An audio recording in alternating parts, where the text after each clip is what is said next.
Freedom, freedom, freedom over fame. Freedom over cycle stays the same. Welcome in, everybody, to this episode of How to Ride a Roller Coaster. Today I'm joined by the amazing Morgan Katz. She is the CEO of Event Finders. What's happening? Hey, David. Great to see you today. You too. How's your week so far? Good. It's been good. This is gearing up towards our busy season, which we love. So we are hustling away over here. So before we delve into, kind of where you are now with the busy season and everything happening, let's give people a little bit of background on Event Finders, and then we're going to talk a little bit more specifically about your background and how Event Finders even came to be. Yeah, absolutely. So Event Finders, we help companies manage their season tickets and entertainment assets. So companies buy season tickets with the best of intentions. They're going to use it for their business development, their employee engagement, and then they get them and they have no idea how to do any of that. Or they sit in a desk when we had old paper tickets. Now they sit in your ticket account. So how do you actually utilize those so that you can have an ROI, you can have a return on your investment? So we have a software platform, turns all your tickets into data. You know what you're using internally, externally, not using, and then it gives you options, resell, donate, plus we help you put strategies, policies, and procedures in place that maybe you didn't have in the past with your tickets. So this almost seems, and the first thing that kind of comes to my mind is something like gift cards. I always see those stats where so many gift cards are purchased and given out as gifts every year, and then like millions of dollars just like go unused because people throw them in a drawer and forget about them. Well, and I can only imagine that corporations, especially that buy, tickets in bulk, that they get to a certain point and they don't know how many they've used or where they're going. So, yeah, it's a big thing. So on the national average, 47% of corporate season tickets go unused because they're just forgot about or they're not known by other people in the company. One department might buy them and they're meant to be used, but it's not shared well. So how is that communicated through the entire team, through the entire company that these are even available? So it's a huge thing, and it's just one of those things that I've always been in this industry and saw this need from selling premium and was like, wait a minute, what are we missing here that this is such a high number of people not showing up to games? Because it's a ripple effect. Then affects venue staffing, venue usage, food and beverage. There's so much more that goes into it. So that's a great segue. So let's go back. So let's tell people kind of how you got into this. Like where did this come from? Yeah, absolutely. So I've always been involved in sports and live events. I joke, this is the first job I've ever had in my entire life that I have not had a walkie-talkie. And so I've always just been out and about, moving around at an event, working. And so I have a degree in sports management. I went to the University of Kansas, so Rock Chalk, which is a great sports school, right? Right. And so from there, I went straight into baseball. I worked in baseball in minor league and in major league on the event side and on the sales side. And then I went over to Live Nation where I sold premium as well. And again, we'd sell these packages and then people wouldn't show up. And the sellers have their hands tied to a degree because their job is to sell. And so then you have this client retention issue and question and conversation, where does that fall? So that's where we jump in and help. So I've always been in this industry. It's what I know, it's what I love. It's a lot of fun. The vibe, the energy of a live event is something that's just, you can't replace it. I can't replace it. And so it's so great to be able to do this, but now to do it on the client side, having those strategic conversations, while I might not be out, directing parking at a venue or making sure you get in the VIP club personally, we're doing all of that ahead of time. So it's a really great opportunity. Was there a moment when you were with Live Nation where it was just, you just happened to see it, where it's like, wait a minute, there are so many tickets that are just completely going unused. I see a space that I can fill. Did that just kind of happen organically? Yeah, to a degree. So selling premium boxes, suites, all these areas, when they're empty, the first thing that the fan who is there asks is, well, can I upgrade to that? And the answer is no, because it's technically sold. But we don't know if they're coming or not, right? So it's one of those that you keep answering no, because, or but, and it's like, how does that work? What does that do? And so if you're constantly telling that answer to the fan that is on site, then you know that there's a problem with people not showing up, right? And so then you also hear it again, as we talked throughout the venue. Then you hear it from the servers who are supposed to service that suite. Well, nobody showed up. So it's that ripple effect that keeps coming throughout the conversation within the organization, within the event venue. Okay, so you see that, and then so what was the first thing that you did? You noticed that gap, then what? Yeah, great question. So when we first started with Event Finders, the concept was almost more strategy and consulting. Let's go in, let's help you put policies and procedures in place, and that's great. But just like how tickets sit in a desk drawer or sit in an account, sometimes that's what happens with policies and procedures, right? You can provide all that guidance and help, but it doesn't mean it's actually happening. So we wanted to take a more hands-on approach, and that's where we developed our software, where we can see what you can see, and then you have an account manager with us that actually walks through on a weekly basis. What do you have? What are you using? What are you not doing? So we specialize in helping small to medium businesses with their tickets, because oftentimes they don't have that person that can spend the time to do that. It might just be 30, 45 minutes a week, but for somebody else, that's other duties as assigned, right? It's that bottom line of their job description, or it's a small office of 3 or 4 people. So by having that secondary stage, that's where we actually notice the amplification in our services. The first part is great. We do that all day long, and we're happy to do it. But when we can walk in and actually still take a hands-on approach, it just works out better for everybody.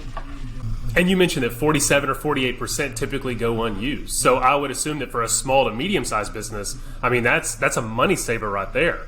I mean, that's huge, right? To their bottom line that, you guys didn't use these tickets. When you first found this out and you guys started to do consulting, and then you said, okay, well, let's go ahead and build a software platform that we can really show the analytics and we can show the money that that these businesses are losing out on or forgetting about. Was it like a fundraising thing first, or how did you, like when the software first started, or when you knew that you were going to go the software route, how did that happen? Yeah, so COVID obviously impacted us pretty heavily, right, being in the live event space. And so in 2020, we had a very long intermission from normal business operations. So during that time is when Ticket Booth, which is our software platform, came to be. It was developed during that time, and the concept, but also the production phase started. During that time, we were lucky enough to get an EIDL loan, and that's how we have started. That is the only fundraising we've done. Everything else has just been organic growth to this point.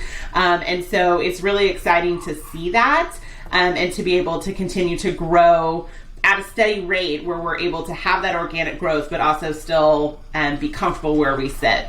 So when COVID hit and you guys had, a little bit of kind of that pump the brakes moment for a minute. Yeah. What was your mindset going in? Like when you saw that, they were using cardboard cutouts in the stands as opposed to real paying fans. Yeah. Kind of walk me through your mindset shift, because I know that that's an up and down.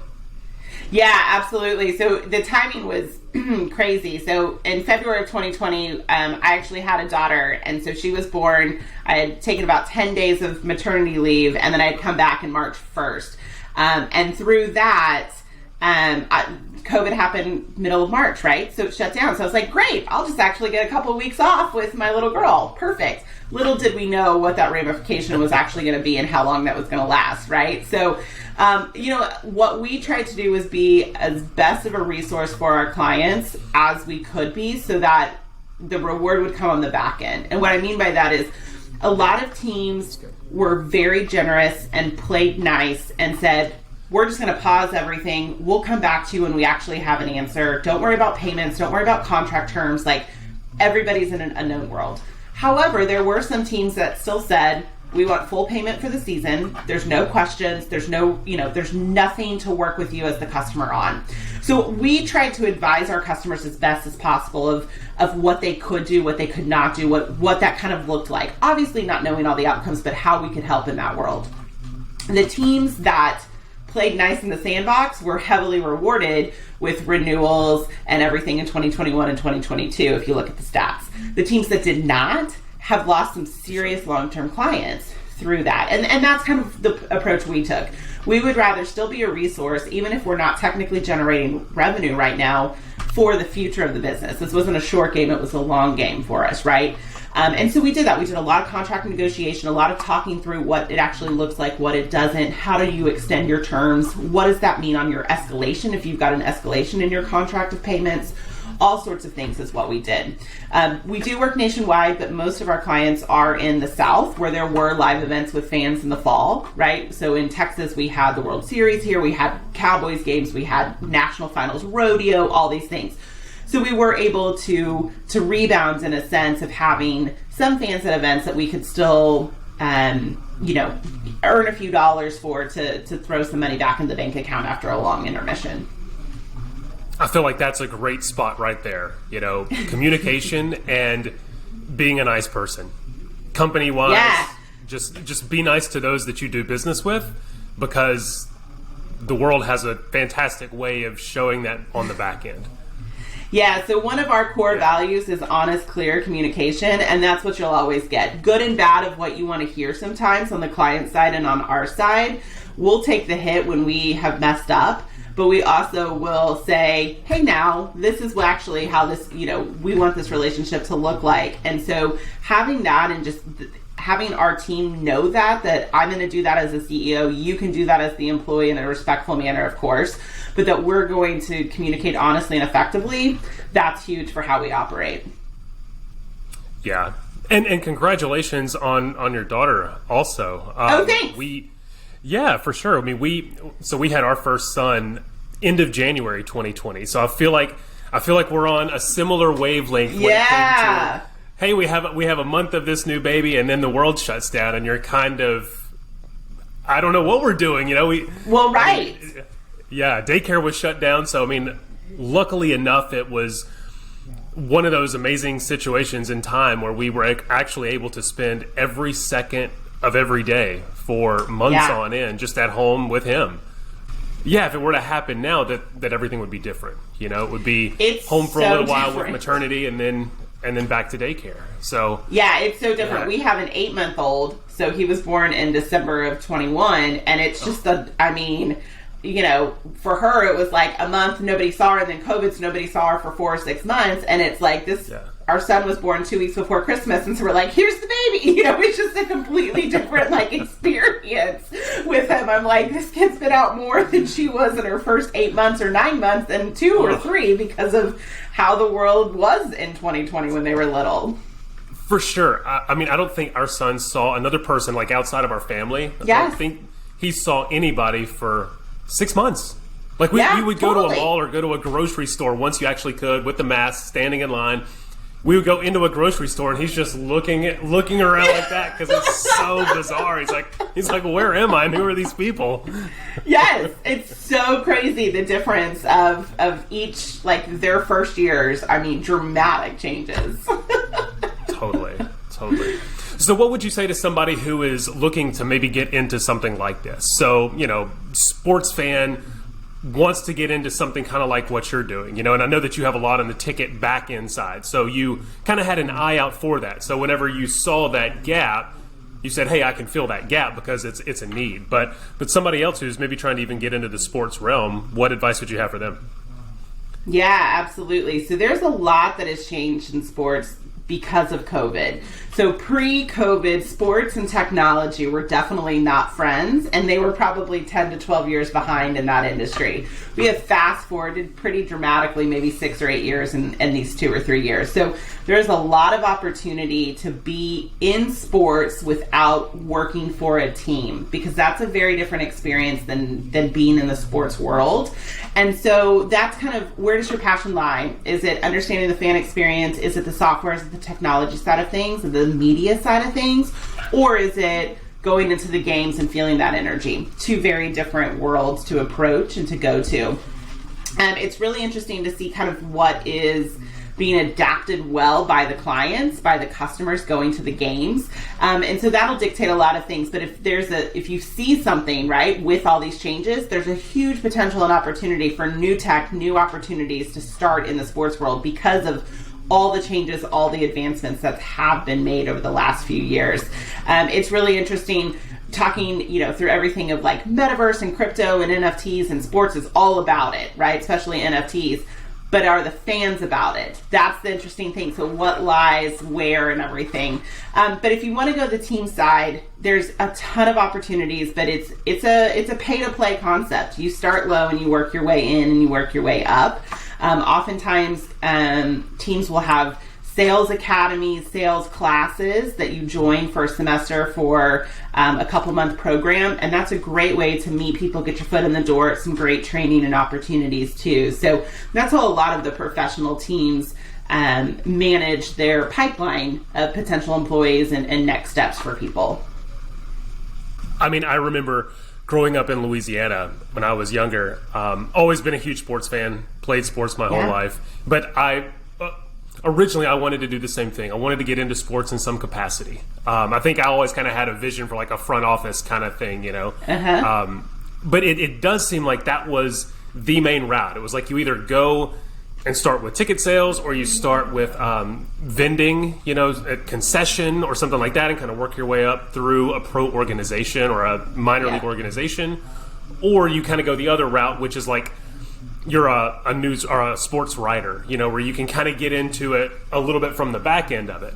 But I love that there are technology aspects out there now. I mean, I know that, predictive analytics and things like that, there's just tons happening with actual play-by-play. What's the percentage that this next pitch is going to be a curveball, and it's almost kind of interacting with betting and things like that. So it's fantastic to know that sports has really started to adopt that, and the technology is catching up.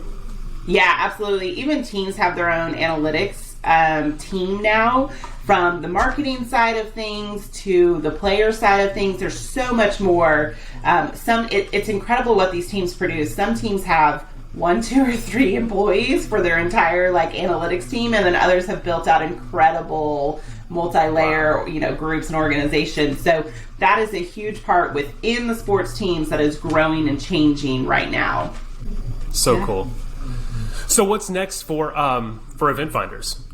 Yeah, absolutely. So we have been really lucky to grow and continue to grow. We are doing some new platform updates on our software for some things that we have learned from our clients that would be a great resource or benefit to them. So we're excited. We're going to work through those in the fall. And then after our busy season of all the teams, we're going to roll that out in Q1, Q2 of 2023. So that's really exciting for what the next stage of our platform is going to look like. Have some more integrations, some more opportunities, such as just even getting a calendar invite on your Outlook or your Google, just different things like that that are somewhat basic but also aren't offered. And so things that we can do to enhance the client experience, the customer experience going through. We're also looking to continue to grow our team. So we'll probably add a few new team members in the next 4 to 6 months. So we're working through that and what that looks like and everyone's new roles and allocations. So lots of really exciting things of growth and potential as we really go back to a normal season of sports. This is the first year all pro teams since 2020 have been at full capacity. And so what does that actually look like? That landscape's a little bit different. So we're flowing with that a little bit, but with our end goals in mind. So how can people keep up with you? What are your social channels? I want to make sure that everybody knows exactly how they can find you. Yeah, thanks. I appreciate that. So we're really active on LinkedIn. That's where we share all of our updates, our testimonials, our new product developments. So that would be number one. We do have Facebook and Instagram. Those are a little bit more fun sometimes about artists and history and sports and music.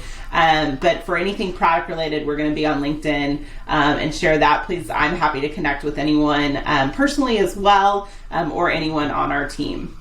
Well, thank you so much for your time today. This has been a pleasure. And from the very first time that we met at Founders Live, where you absolutely knocked out your 99-second pitch, and of course you won. Awesome job again on that. Yeah, it's just been so fantastic to follow you and all the success that you're having with Event Finders. Thanks, David. We really appreciate it. We loved being a part of Founders Live and appreciate the opportunity here today. You got it. Well, have a good one and have a great rest of your week. Thanks. See you soon.